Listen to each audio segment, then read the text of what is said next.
Do'stlar, yana bitta do'konimiz tayyor bo'lyapti. Buni boshdan ko'rsatib boryapman. Avvalgi videolar ko'rishinglar mumkin.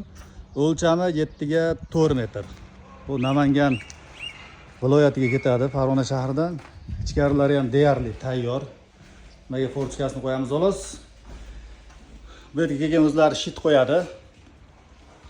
Cho'chilarni qo'yadi bu tarafga. Qaranglar, har bir kabel alohida ketadi. Lampaga alohida, har bitta rizkiga alohida ketadi. Mabodo qachondir bittasi kuyadigan bo'lsa, zamkanday bo'lib, kuchlanishi yetmasdan. Bittasi ziyon etadi xolos. Bu joyga chiziqlar qo'yib qo'yishgan, konditsioner qo'yish uchun kelgan. Orqada taxtalari bor. Do'konga necha baho? 1 dan 10 gacha baho qo'yinglarchi. Tashqarisini ham ko'rsataymi?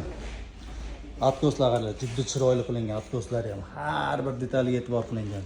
Bu tashqaridan ko'rinishi. Go'zal-a?